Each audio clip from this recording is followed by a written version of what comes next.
This is a story I swear I would never tell or talk about again, but my mom really wants me to tell it, so here we go.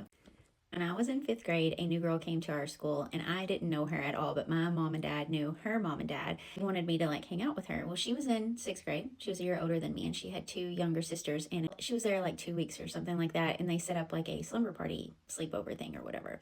I get over to her house, but first let me add, okay, her house was out in the middle of nowhere, and it was a log cabin that her dad had built, and it was this 2-story lofty type cabin thing, and her parents were upstairs, but her dad had made in the girls' room built-in bunk beds in the wall, so they were 3 high, right? And the little sister was going to sleep in the floor, and I was going to sleep in the middle, right? So you had to climb the ladder on the outside of the beds and then climb into the bed, which I thought was cool. I was fine with it. But immediately when I got to the house that day, it was heavy, and it kind of felt like something was the air was thick or something. So she kept acting weird the whole time that I was there, and she would look to the left and right and back and forth, and I'm like, what are you looking at? And she's like, oh, nothing. And then the little sister goes, she sees this woman.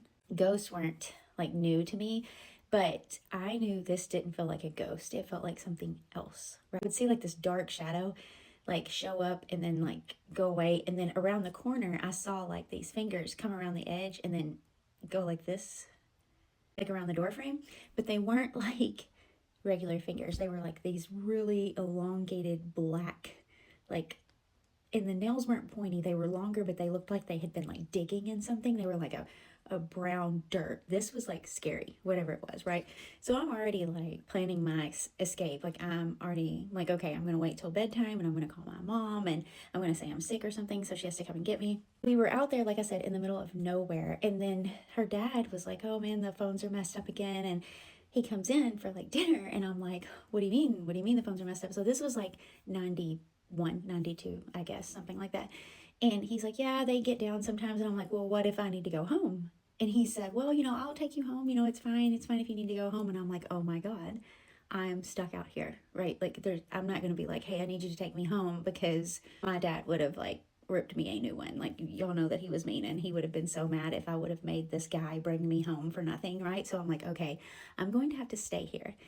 Well, that night we go to get into bed, and she has jeans on.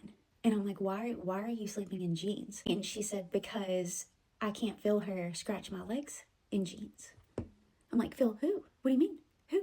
The little sister goes, the girl that she sees scratches her legs at night. And I'm like, oh my God. Oh my God, what do you mean?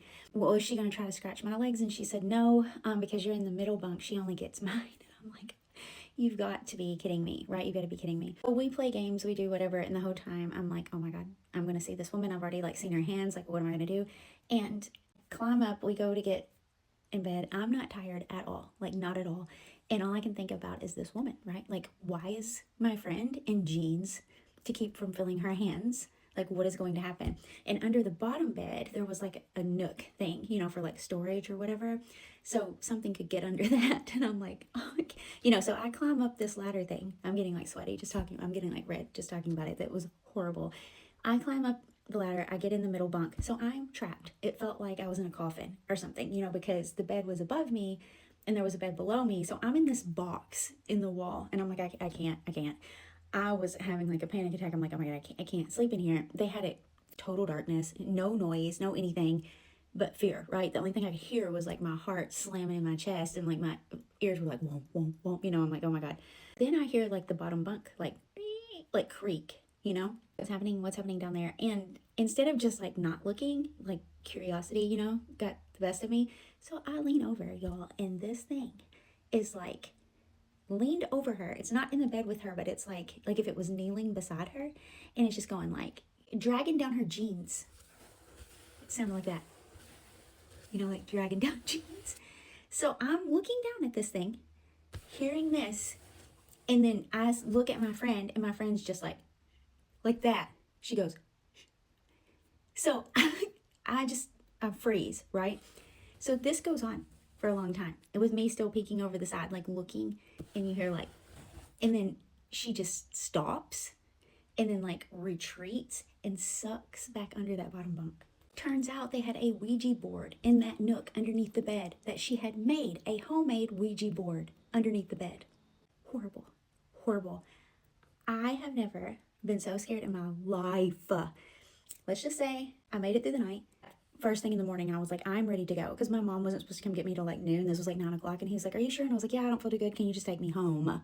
I didn't care at that point what my dad said or did. I wanted to get the hell out of that log cabin in the woods. So he takes me home. I tell my mom, and she's like, well, you don't have to go back again. I'm like, no, I'm never going back.